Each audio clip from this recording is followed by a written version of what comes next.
There's just something about getting away to the Smoky Mountains. Step out on a hiking trail, zoom across a zip line, splash at water parks, shop till you drop, and say hello to the statue of our hometown hero, Dolly Parton.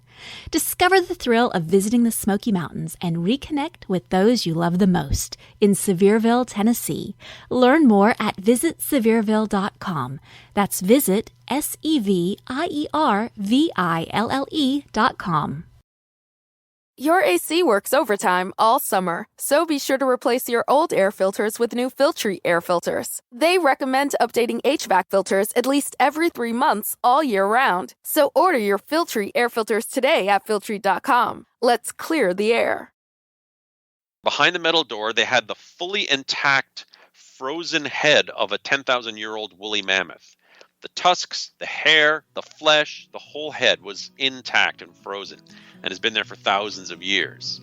And it was amazing. And when no one was looking, I broke a little piece off and I had to try it because I wanted to taste it.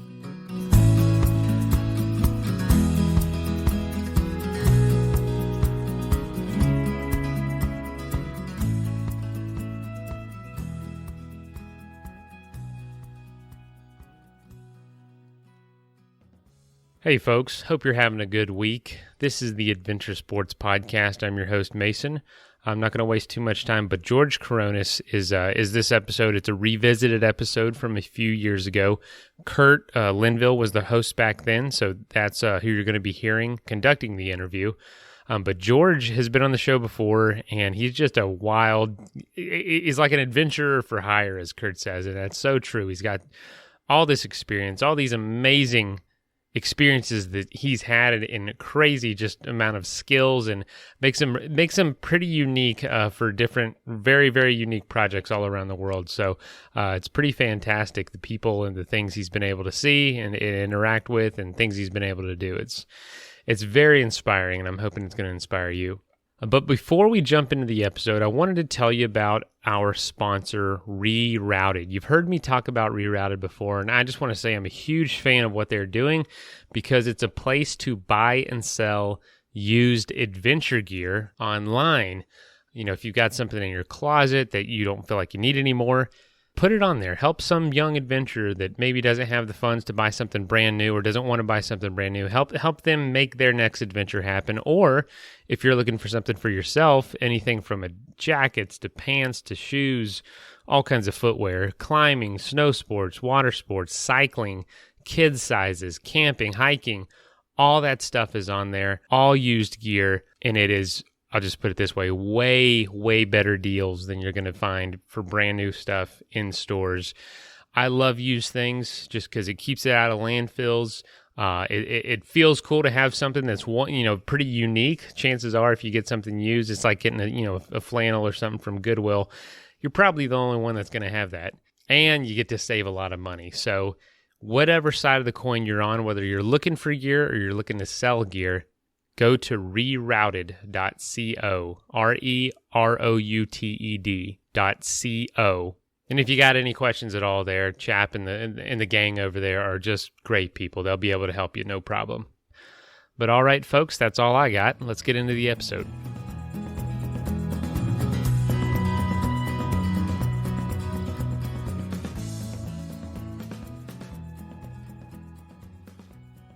Hey friends, Kurt here. I have George Kourounis on the line today, and I'm excited to catch up with him again and find out what he's been up to. As you may recall from previous episodes, George is a just worldwide renowned explorer who's made a career out of kind of being an adventurer for hire. He's the chairman of the Explorers Club. He is the explorer in residence for the Royal Canadian Geographic Society. He's traveled to over 65 countries, and he likes to go to our planet's most crazy places where Mother Nature is spitting out her worst, and to experience that and record it in a way that he can share it with the world. And so, George, welcome to the program. Oh, it's great to be back. Thanks for having me. You bet. Since we last had you on the show, you've been doing a lot of things, and we're going to touch on what we can in the time that we have. There's so much, but just in way of a bullet point summary, We're going to talk about a trip to North Korea. We're going to talk about a trip to Nepal. And we also have some more volcano action we need to talk about. So where would you like to dive in? Oh, wow. How about with the most recent? I literally just got back from Nepal a couple of weeks ago, and it was my first time visiting there. My first time in the Himalayas, actually, of all my travels. I've never been there before. And on this particular occasion, we were filming a TV show for the Weather Network here in Canada, sort of all about people recovering from the earthquake and the Himalayas and things like that. So I don't know. Have you ever been to the Himalaya region? I have not. I have several friends who have, but I have not made that trip yet. Right. So if you know the Rocky Mountains, of course, they're they're like little hills when you go to the compared to the Himalayas. Oh yeah. And if you're doing a trek to Mount Everest Base Camp, you fly to the world's most dangerous airport in Lukla, which is nestled in the mountains there, very precariously nestled in the mountains. And then you take about 10 days to acclimatize and hike up to Mount Everest Base Camp. And then if you want to climb Everest, you go from there. But thousands of people go to Everest Base Camp every year. But because we were filming a TV show, and we were basically talking about Earth's extremes and things that can kill you. Well, what we wanted to do was basically go there without acclimatizing at all. So we took a helicopter from Kathmandu, from Kathmandu to Lukla, and then from Lukla right up to Mount Everest Base Camp. And we had to stop about halfway just to unload a few people, unload all the extra fuel, because there's so little air for the helicopter blades to push against that you have to go as light as possible. And basically a helicopter is nothing more than 10,000 moving parts all trying to get as far away from each other as they can. and so we then had minimal load, 3 people up to base camp, and we weren't even sure if we were going to be able to land, but we did.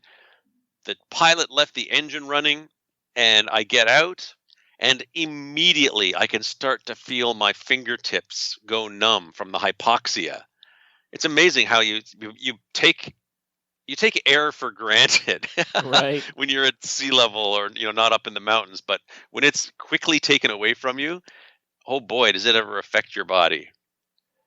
Well, and it could be dangerous to do that so quickly. So Everest Base Camp, help me out here. It's actually 17,600.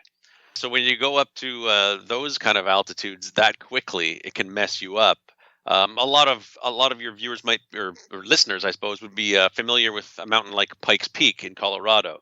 That's a popular one that people go up, and it's about 14,000 feet. So this is 3,500 feet higher than that. My partner, we were supposed to do some pieces talking to camera about this, and he crouched down and he couldn't get back up. Wow. Our cameraman's yelling at him, get up. And he's like, nope, I can't. So I just had to crouch down beside him and then finish our pieces to camera. The problem, of course, is with that lack of oxygen, you will pass out very quickly. Like if you lose cabin pressure in an airplane, the oxygen masks come down, and you can breathe that. But if you're up at these high altitudes and you don't have that oxygen, then you're just going to pass out, and eventually, it just gets worse from there. Let's put it that way. And so we're there for literally 5 minutes. That's it. That's all we were allowed, because your body just cannot handle that lack of oxygen. So the chopper pilot's yelling at us to get back in. He's got an oxygen supply, but we don't. So he's rather adamant that we get back in the chopper. Let's put it that way. Wow.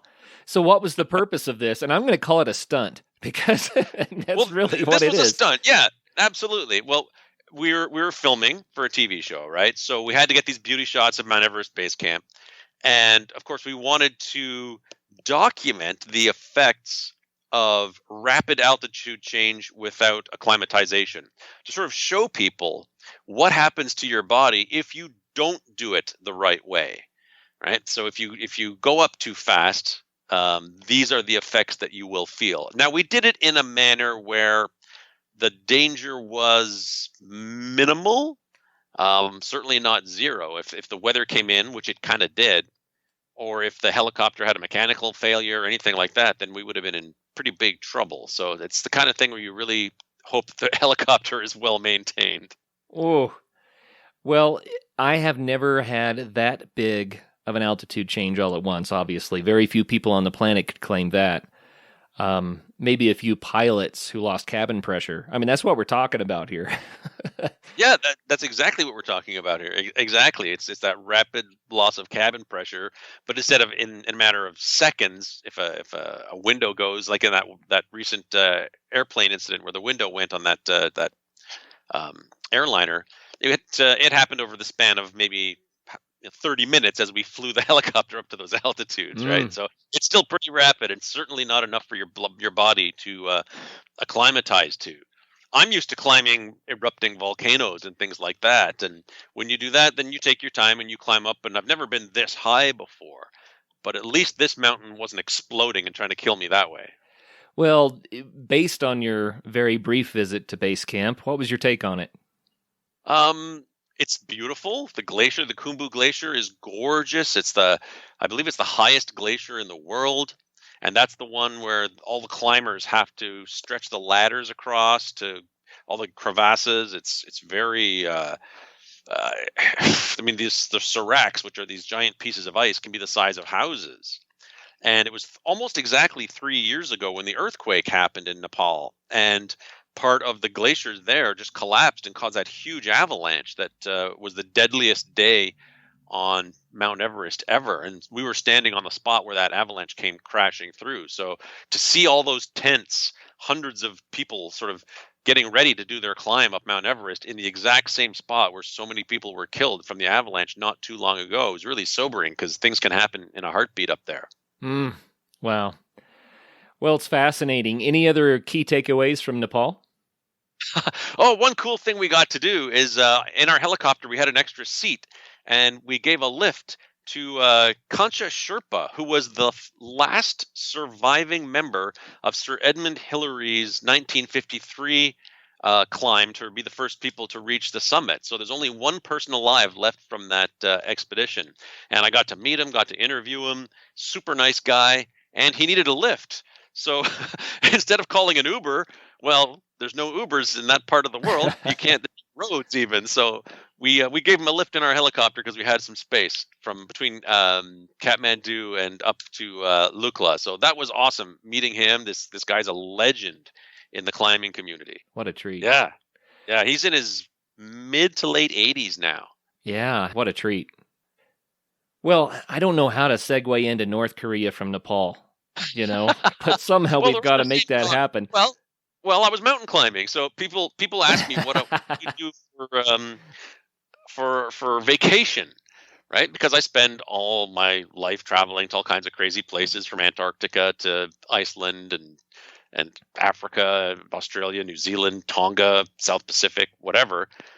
And usually it's for work of some kind. And then people want to know what I do to relax. And so last May, just about a year ago now exactly, I went to North Korea because that's how I wanted to spend my vacation time. But not just go there.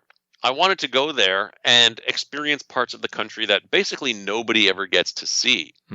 So I made some arrangements with some people in England and who were able to help me out tremendously with permission to enter the country and permission to go to some of the mountains in the central part of the country.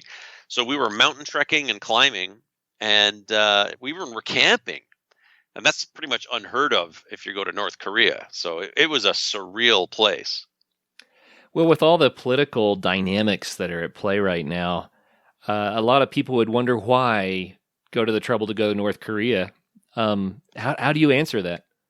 Well, I wanted to visit it before World War III broke out and the place gets into a slab of radioactive glass. So I kind of, with several less than stable world leaders, it was an absolute concern. And this was a year ago. But I mean, things are cooling off now in the past couple of weeks, which is great. Tensions are certainly diminishing. But a year ago, things were really certainly sketchy. And as a matter of fact, while I was there, I flipped on the TV one morning and saw that they had just done a ballistic missile launch test Mm. the previous day, not far from where I was. And now everything that's running through my mind is like, oh no, am I going to get nuked by, is Trump going to send the nukes in? So that was an absolute concern for me. I don't think ever in all of my travels have I ever been afraid of being hit by a friendly fire from a nuclear weapon. Right. So that was absolutely a concern. Well, you know what? Since the 50s, there have not been many Westerners who get the opportunity to actually go to North Korea, and we probably have a vacuum of personal knowledge on what North Korea is like. Can you help to fill in that vacuum a little bit? Describe Absolutely. the country and the landscape and your experiences. Absolutely. The country itself is quite beautiful. The mountains are gorgeous, and no one ever gets to see them. They kind of remind me of some of the Dolomite Mountains in Italy, places like that. And the people there are basically the same as people anywhere else. They are interested in providing for their family. They want to be happy. They want to be healthy. They were extremely friendly. The general public were very, very friendly to us. And they're interested in reunification with South Korea. Everything that we saw, every map that they showed us of Korea had North and South unified as one. They didn't show any border between the two. Of course, we went right to the border, and it was obviously heavily militarized, even though it's technically called the demilitarized zone. But by far, the vast amount of animosity was directed mainly towards the U.S., not towards South Korea, because, of course, of the war back in the 50s and such. And the strangest thing that I saw the whole time was an encounter that we had with a group of children. We had climbed to the top of this mountain where there's a nearby ski hill, and a group of children had taken the gondola up. And we round this corner. There's 20 or 30 kids with a whole bunch of adults taking their picture. The kids are all dressed up. There's a woman playing the accordion. Kids are singing and dancing. We're all sweaty from climbing this mountain. They had taken the gondola up. It's pretty funny. And they're having a great time. They invite us over. We take pictures with the kids. It's wonderful. Then they take out these plywood cutouts that are painted to look like grotesque caricatures of U.S. Army soldiers. And they hand the kids these sticks. And the kids would then go running up to these soldiers, these U.S. soldiers, and start whacking these cutouts, basically attacking the Army soldiers. And so indoctrination happens at a very early age. You know, the propaganda campaigns on the planet, I doubt there's a place on Earth where, there's more propaganda going on probably on both sides of the border there. Yeah, absolutely. And all I could do was say, I'm from Canada. I'm not an American, because of course, looking at me, they would have no idea whether I was American, Canadian, British, who knows, right? Right. So when I travel, I frequently tend to go out of my way to let people know that I'm Canadian. Well, I have to dive into kind of a deeper question about this. From such experiences as that, did you gain any insights for solutions? How can we make the world a better place in such areas? Well, part of the problem is that we love to be tribal. We love to propagate the us versus them mentality. And that is what you need for any kind of war or conflict, dehumanizing other people by calling them names, by treating them as something less than what you are. That's how we get into trouble, whether it's a skirmish between villages in Africa or whether it's global thermonuclear war. It's all about how we perceive each other. And once we all really sort of understand, we're all the same species. Yes, we're all different, of course, but we're all the same species. We're all on this one rock, hurtling through space at a ridiculous speed. We could all be wiped out by an asteroid or a comet tomorrow, and we have a lot more in common than we have differences. And once we really embrace all that, then the world will be a better place. Well, how do you get the leadership to embrace all of that, as you said? And I think that's the $1 million question right there. Exactly. You're asking the question of the ages, right? That's that's probably the one of the most important questions that humanity has ever been faced with. And I don't know. I'm not a politician, nor do I have any interest in getting into politics. But as someone who has traveled to places like Eastern Congo and North Korea, Turkmenistan, and the border zones between Ethiopia and Somalia, places like that, it's really horrible what people are capable of doing to each other, and the value of human life is a lot lower in parts of the world than what we are frequently used to. So I try to take none of it for granted. I'm extremely fortunate that I was born in North America. I understand that through no actions of my own. I was born in a very good place, and I try to learn as much as I can from all these different cultures that I see. So two things I like to do is I like to share the culture of the places I visit, and of course I like to get people interested in the natural world. So that's why I go to these places that have these extremes of nature. So it's a nice combination for me. I get to meet amazing people and see the most amazing, incredible natural phenomena as well. So it's a double bonus. Well, what about your own personal safety? Did you have any concerns that you might end up behind bars somewhere and forgotten in North Korea? I mean, that does happen to people. It has happened, exactly. The trick with a place like that is they do allow visitors in. You have very specific rules that you should follow. We were accompanied the entire time by several government minders.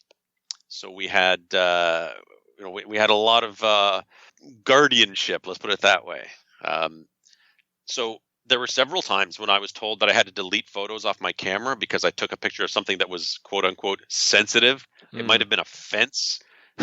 Sorry, that fence is military, whatever. Okay, delete, fine. As long as you play their game, then everything was totally cool. Of course, because it's North Korea, they can change the rules at any time.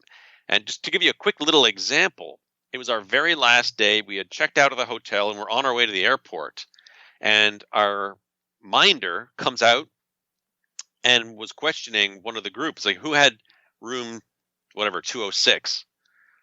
And the guy whose room it was, he put up his hand and he took him and he brought him back into the hotel. And there was a big problem.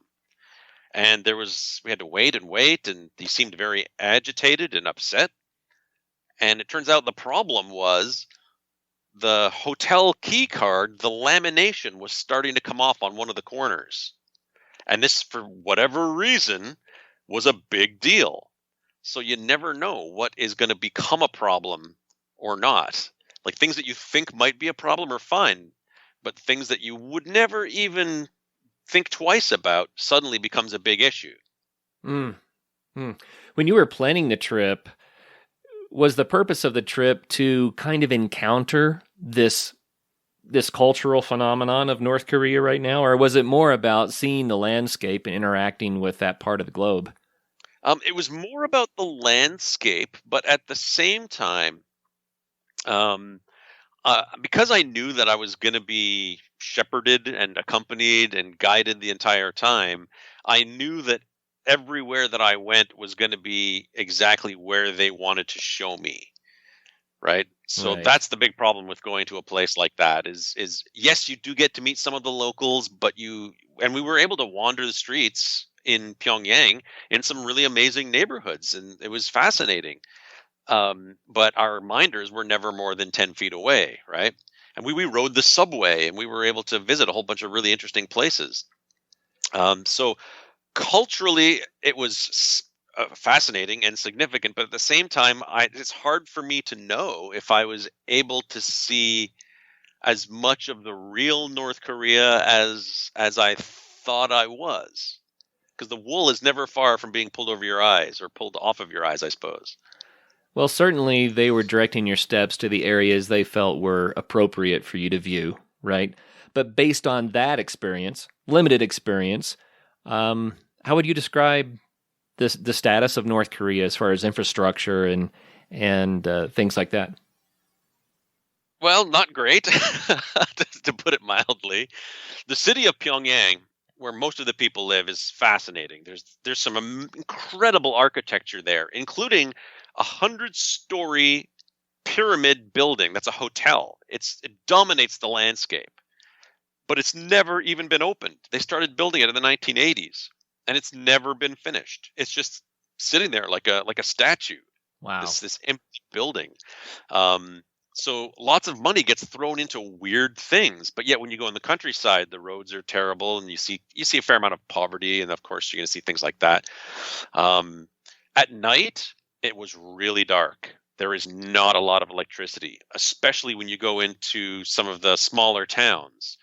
At night, you'd see a few lights, and that's about it. There was no central electricity to a lot of these places.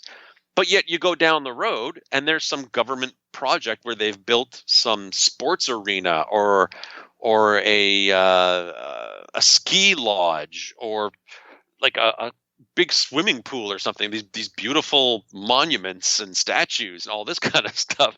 But yet there's barely any electricity. So it makes you wonder about the priorities and how much the government is trying to not just convince the outsiders, but the people in the country as well, trying to sort of convince them that things are better than they are. The juxtaposition of extremes. Absolutely. Let's take a quick message break and hear from the folks that help make this show possible. If you've ever been a renter, you know it's stressful to find a place with everything you love and nothing you don't. But did you know Zillow does rentals? It makes the search so easy. They have filters for pretty much everything, so you can find that place that's in your budget, but also isn't a shoebox. Or a place that's close to your parents, but far enough they have to call first. Plus, it's easy to apply, request tours, and pay rent in the app. Head to ZillowRentals.com and find your sweet spot. Your AC works overtime all summer, so be sure to replace your old air filters with new Filtry air filters. They recommend updating HVAC filters at least every 3 months all year round. So order your Filtry air filters today at Filtry.com. Let's clear the air. That is plenty of that for now. Let's get back into the episode. It's not really surprising based on what we can gather, you know. I don't know how many people that are listening have seen the satellite imagery of the Earth from space at night in that part of the world, because you see South Korea lit up just like a Western country, and then North Korea, at least a few years ago, was dark. Yeah, it still is. Absolutely. Yeah, do yourself a favor and go to Google image search and just do like North Korea nighttime satellite image, and you can see the border between North and South Korea. It's bright to the south and dark to the north. Certainly striking. One of the weird things that happened to me while I was there was while climbing one of these mountains, Mount Kumgang, which is a pretty decent mountain. I had a bit of a medical issue, which is something I did not want to have happen while I was in North Korea. I've had problems in the past with a hernia, and it started to act up, and I started getting this hernia bulge in my sort of upper groin area while I'm on the side of this mountain. And I've experienced this before. So it's like, it's you can't fix it. You have to get surgery. And it's like, I hope this doesn't get so bad that I have to evacuate or anything like that. And there were moments while I'm climbing the mountain that I had to reach down into my pants, and it's going to sound kind of gross, but I had to push my intestines back in through my abdominal wall every few minutes to sort of keep the hernia under control while I was climbing. That does not sound pleasant at all. So how did that turn out? It actually ended up turning out okay. It wasn't too bad. Luckily, there wasn't a tremendous amount of pain. It wasn't that bad, just more of an inconvenience. But you don't want something like that to get strangulated or anything like that. So that was relatively early in the trip. So I spent the rest of the trip with my hand down my pants half the time, stuffing my insides back into me. Everything's fine now. And of course, the concern of, well, am I going to have surgery here? Do they know what to do with this?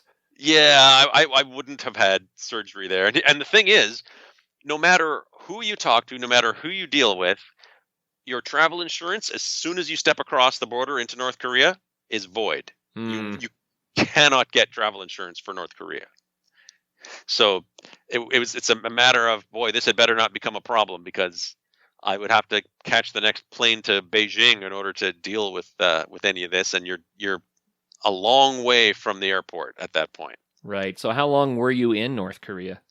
About 10 days in total, and that was plenty. Been there, done that, checked it off the list, and now on to other expeditions. But that was an interesting way to spend my vacation last year.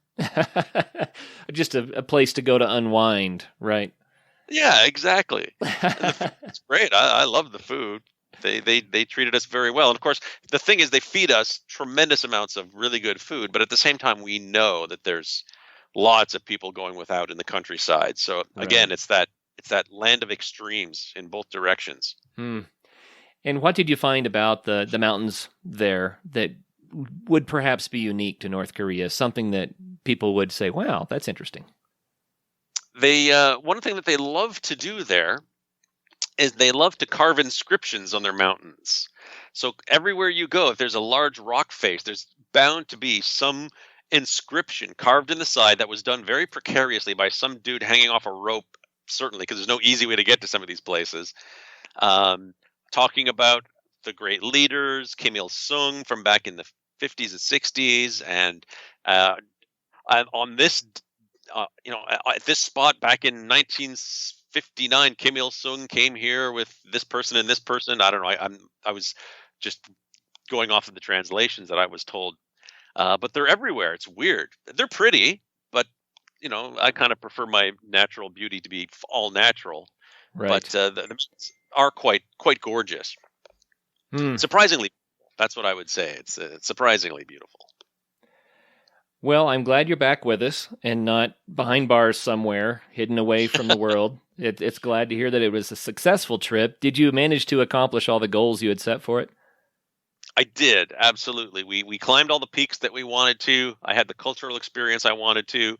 We had a bit of a nuclear scare, which I didn't really plan on it, but that was an interesting part. And of course, stuffing my own intestines back into my body, that was an added bonus. That went okay. Yeah, so it was, in the grand scheme of things, it was good. And I didn't get thrown in prison. We actually had our own code words amongst ourselves, because we didn't want to talk about like the prison camps, and we didn't want to really talk about Kim Jong-un around our minders that much. So we made up these code names. Like Kim Jong-un, we called him the pineapple. And the labor camps, we called them the cheese factory. So we had our own vernacular, our own sort of code words when we were talking amongst ourselves, so as to not gather as much attention from our government minders. Wow, that probably was a very good practice. That was probably wise. Yeah, probably. Well, let's move on to some of the other things that you have done recently. And I'm going to make a little list here for everyone again. Ice climbing on icebergs. That caught my eye. Or my ear. And also the volcano experiences that you've had. Why don't we just go to those two? Yeah, I'm a total volcanophile. I've got lava flowing through my veins, and I've probably been to at least 25 different active erupting volcanoes around the world. And just in the past couple of years, I've had some really interesting experiences. There was one volcano in the Congo called Nyiragongo, and it's right on the border with Rwanda and Congo. So it's in a really great neighborhood, and it dominates the landscape. The city of Goma is got about 800,000 people, and it's not a very safe city. There's crime, there's been civil war, there's been all kinds of issues there. And twice the volcano has erupted and poured a river of lava through the center of this city. Once back in the 70s and then again in 2002. And so this city is one of the most beleaguered in the world. It has everything going wrong for it. And it sits right between this Nyiragongo volcano and a giant lake, Lake Kivu. And the problem with Lake Kivu is that it has tremendous amounts of dissolved carbon dioxide deep at the bottom of this lake.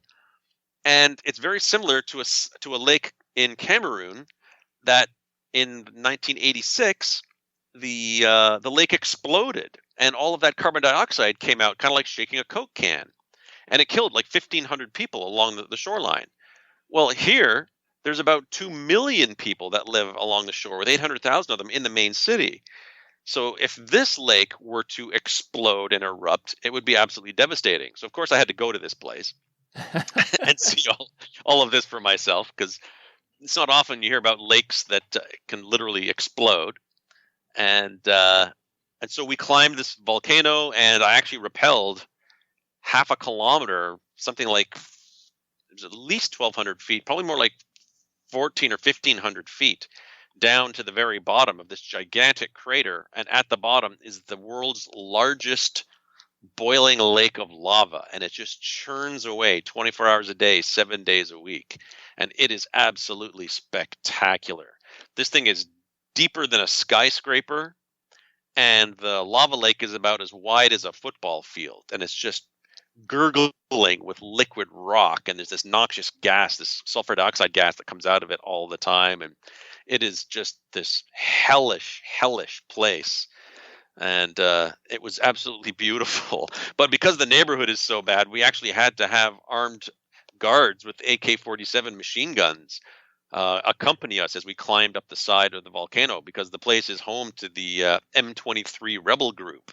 And these guys are known for ambushing the park rangers on a frequent basis. And they love shooting at the United Nations helicopters as they fly around. Wow. What about protective equipment? I mean, if you're rappelling that close to this caldera of boiling lava that's giving off sulfur dioxide gas, which, of course, could just totally eat your lungs, right? How do you manage to stay safe? Yeah, exactly. What happens is when you breathe in that gas, it turns the moisture in your lungs to sulfuric acid. So your tears, the mucus in your lungs all turns acidic. So of course it burns and stings, and you cough, and it destroys your equipment, and all the rain turns into acid rain.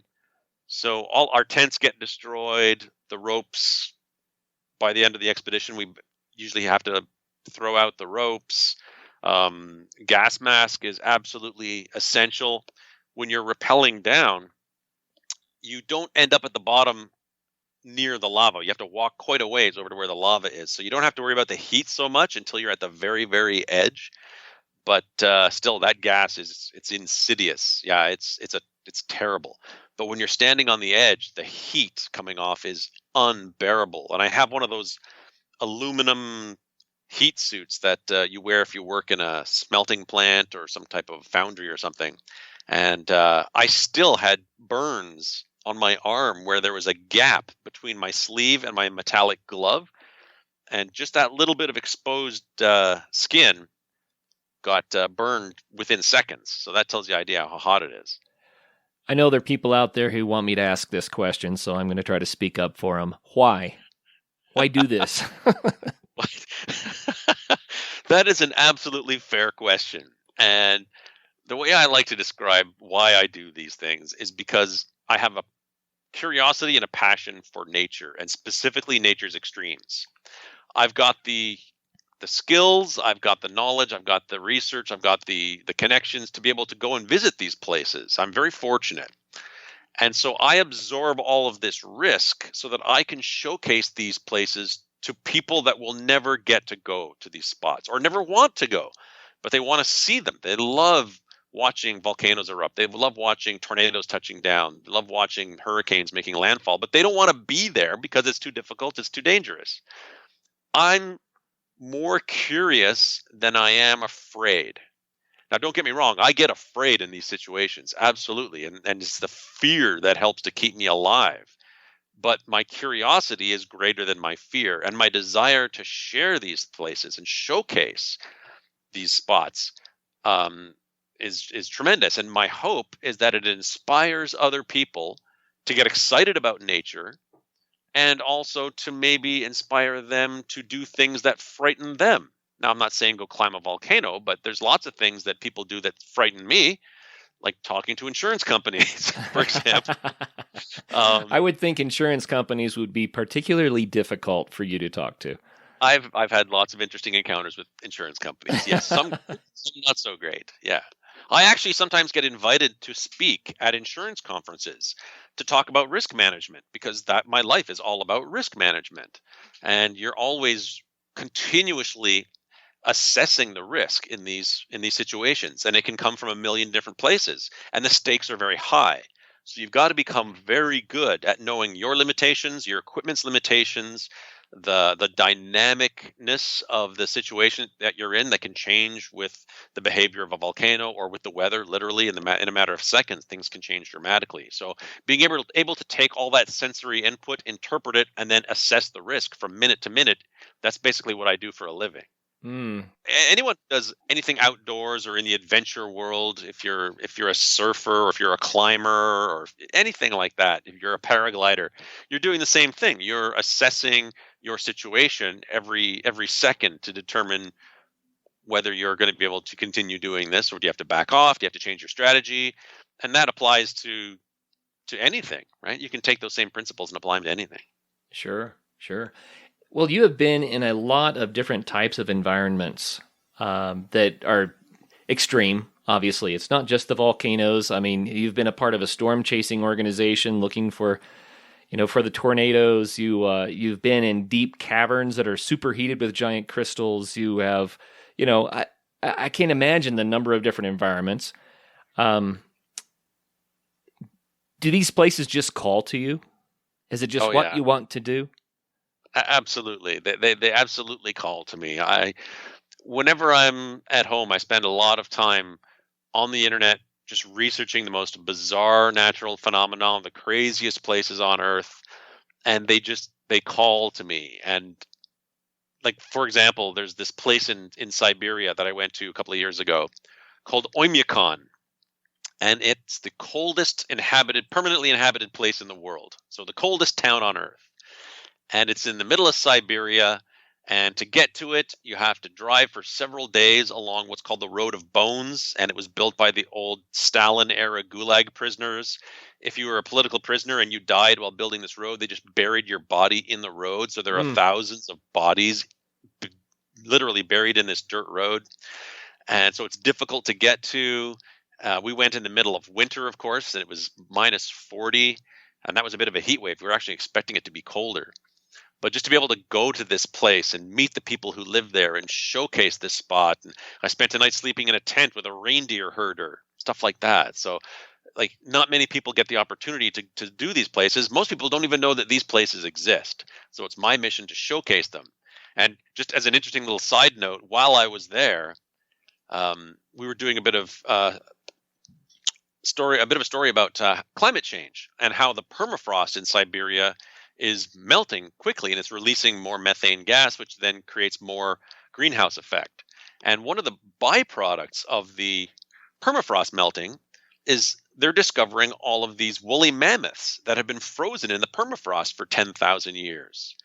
And so now there's this cottage industry of these guys going out and searching for these woolly mammoths for the ivory, because it's sort of an ethical ivory trade now. Wow. And we were in this spot deep underground in this this tunnel that had been carved out. And there was this metal door. Behind the metal door, they had the fully intact frozen head of a 10,000-year-old woolly mammoth. The tusks, the hair, the flesh, the whole head was intact and frozen and has been there for thousands of years. And it was amazing. And when no one was looking, I broke a little piece off and I had to try it because I wanted to taste it. No. And if you've ever tried any meat that's been freezer burned, then you have a bit of an idea what this tasted like. Ugh. But just multiply that by 1,000. So how did your digestive system do with that? At first, it was fine. But then, after a couple of days, after about 2 days, I started to get this terrible fever and the chills. Meanwhile, it's minus 40 outside. And I was worried that I might have awoken some 10,000-year-old virus, and I might be responsible for the actual, mass pandemic of some kind of coronavirus from this mammoth. So I was quite worried about that. And of course, when you're sick, it's awful, and you've got stomach issues and fever.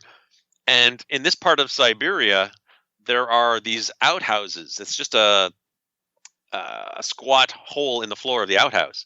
And because anything that falls through that hole freezes almost immediately, you end up with a steep-sided cone of human excrement, Mm.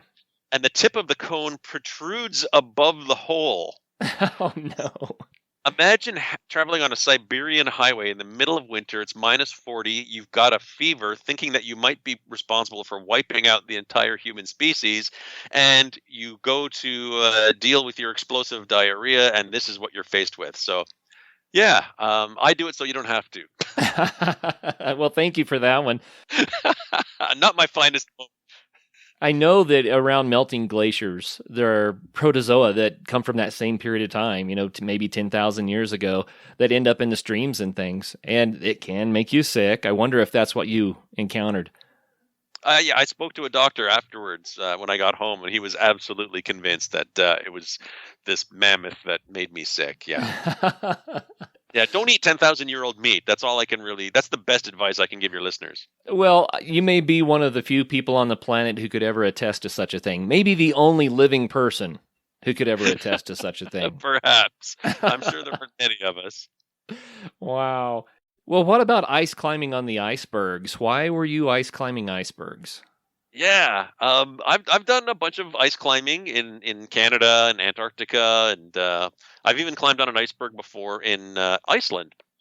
But we were filming an episode of my old TV show, Angry Planet, and we were trying to sort of show the path that icebergs take when they break off from the Greenland glaciers, and then they take about 2 years to travel down the coast of Canada, down to Newfoundland, and then out into the North Atlantic. And that's the exact path that the iceberg that sunk the Titanic took. So we were out there, and I wanted to place a satellite tracking beacon on one of these icebergs. And yeah, you could take a boat out there and pull up a side one, and I suppose you could attach it to the side of the iceberg. But where's the fun in that? So I suited up in a paddling dry suit, had my crampons on and my ice climbing equipment, and we took an inflatable Zodiac out off the coast of Newfoundland in Conception Bay is the place. And there were a couple of really beautiful icebergs out in the bay. And so I went out. Oh, and by the way, when you're ice climbing on an inflatable, like going from an inflatable boat onto an iceberg, be very careful not to accidentally stab the inflatable boat with your pointy crampons that are attached to your boots. I can tell you from firsthand experience, the boat captain does not appreciate that. So this happened. I got in. Well, luckily these boats are built with multiple chambers, so it won't sink the boat. But he had to repair it when we got back. But yeah, I got in a fair amount of trouble from this guy for accidentally stabbing his boat. But the plan was to climb up on this iceberg, use an ice screw to put in this satellite tracking unit, and then we could go back and track it from the internet and see how many days it takes to travel so far, things like that. The problem with these icebergs is that they're huge. They're the size of a small apartment building. And they have a tendency to roll over, to smash apart, to break, things like that. And literally, we're pulling up to this thing, and pieces of it are breaking off. Wow. And whenever pieces break off, it destabilizes the iceberg, and they tend to want to roll over, things like that. So when you climb onto it, you got to work very quickly. It's extremely difficult because the ice is dense, because it's this compressed snow that, as you know, it's been sitting there in Greenland for sometimes thousands of years, being compressed, and so all the ice bubbles have been squeezed out of it. So it's dense ice, very difficult to climb on. It's much different than climbing on a frozen waterfall, which 99% of ice climbers do. And so I was able to get up to the very, very close to the summit of this iceberg, put in an ice screw, mount the thing, and then luckily I was able to get off. And we were able to track it for about 3 or 4 days afterwards, and then it just disappeared. So it either rolled over or broke apart, or we don't know exactly what happened to it. But you don't want to be on top of the thing when it rolls or anywhere near it. Likely the iceberg rolled and the tracking device was just submerged. Exactly. That's what we suspect happened. Yeah.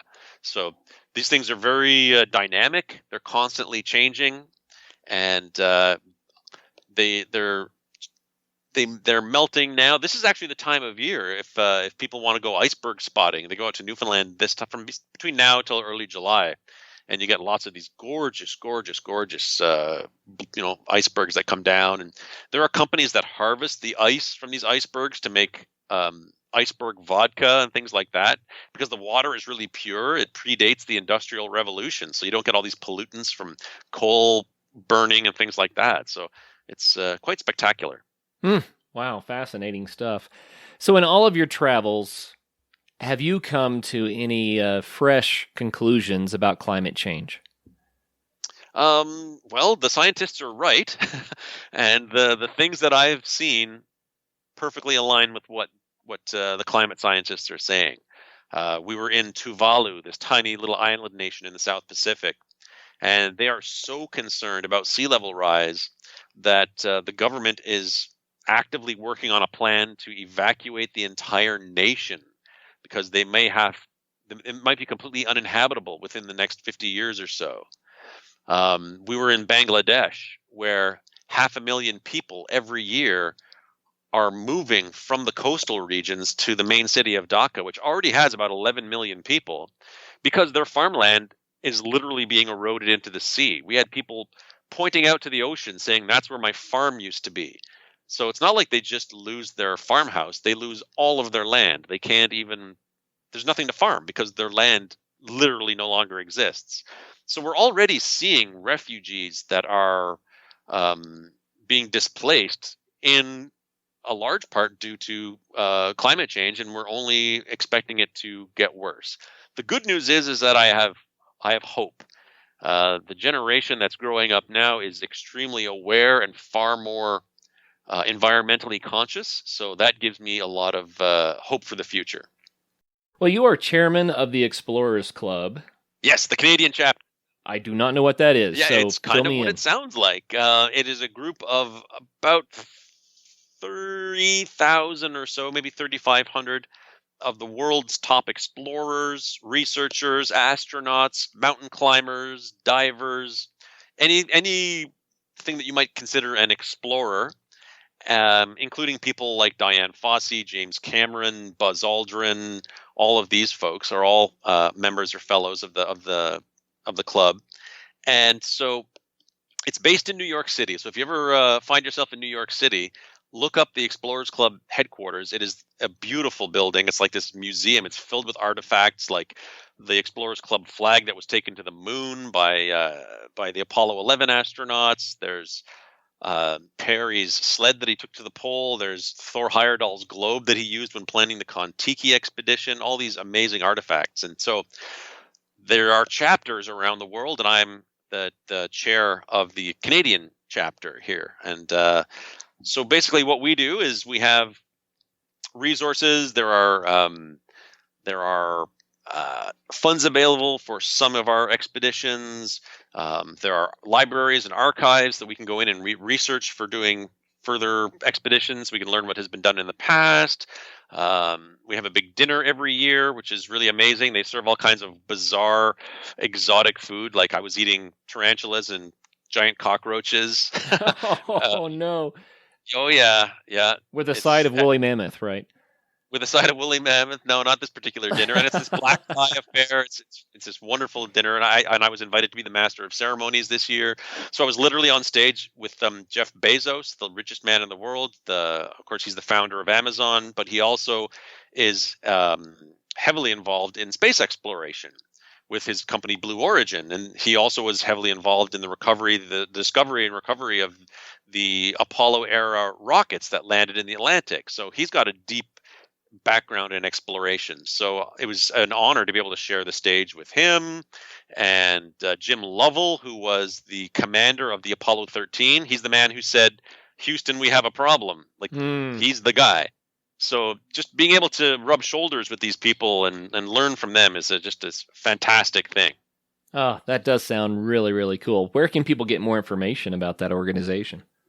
Explorers.org. You can check it out. Yeah, it's technically it's a not-for-profit, and we basically foster exploration, discovery, and scientific findings. It's really cool. Neat stuff.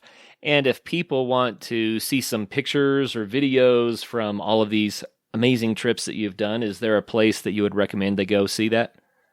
It's a one-stop shop. Just head over to my website, which is furiousearth.com, and I've got links for all my YouTube channel, social media, photo galleries, all of it's there.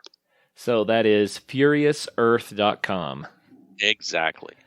Well, George, we're running out of time, but I'll bet you have one more story, something maybe a little inspirational or surprising that you would like to close us out with. Oh, geez, I have so many. One thing that I like to sort of, especially when I'm talking to kids, I like to stress to them how we are so distanced from nature. We spend most of our life living in a climate controlled house, going to a climate controlled car. We go to our climate controlled school or job, and we spend very little time appreciating nature. And that sense of awe, of just your jaw-dropping awe at witnessing something in the natural world, is something that very few people get to experience all that often. And one of the most recent times when that happened to me was during the solar eclipse that happened this past summer, back in August. I was down in Tennessee, and I was helping to do the live stream for the Weather Network of the eclipse, and we were right in the path of totality. I'd never seen one before, but I'd seen everything. I've, erupting volcanoes and mile-wide tornadoes and the middle of Hurricane Katrina and climbing on glaciers and icebergs and stuff. So I didn't really think, I didn't put too much weight in how spectacular this thing was going to be. I was blown away. It was one of the most magical experiences of my life, standing in the path of totality as the sky goes dark and the streetlights come on, and the crickets start chirping and it gets colder, and just you can see the corona with your naked eye, because when you're in the full totality, you can take your protective glasses off. And it just blew my mind. And this is from a guy who's seen pretty much everything.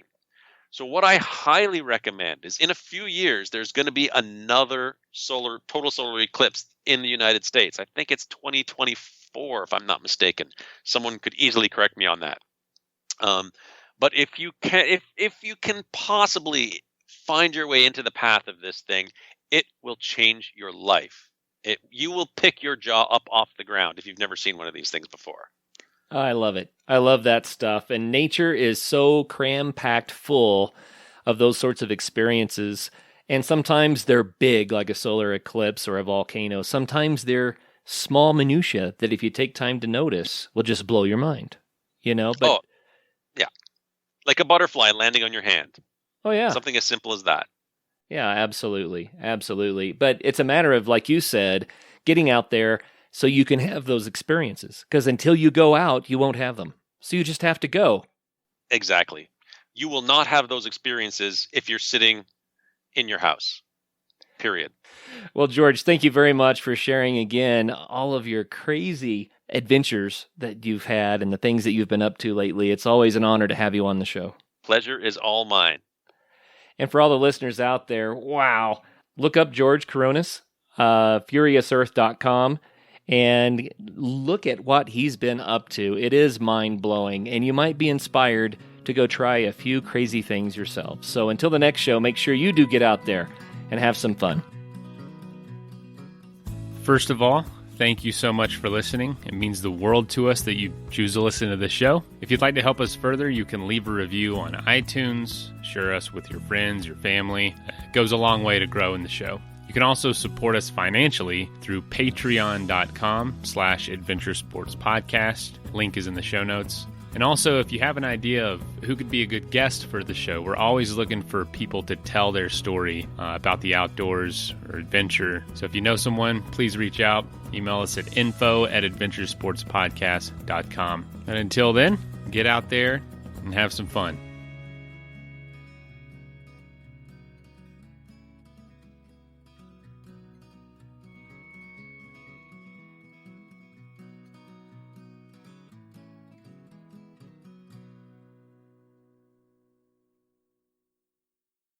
If you've been a renter, you know it's stressful to find the perfect place. But Zillow Rentals make it easy. They have filters for pretty much everything, so you can find a rental that's big enough for entertaining your friends, but small enough they won't crash all weekend. Find your sweet spot on ZillowRentals.com. Your AC works overtime all summer, so be sure to replace your old air filters with new Filtry air filters. They recommend updating HVAC filters at least every 3 months all year round. So order your Filtry air filters today at Filtry.com. Let's clear the air.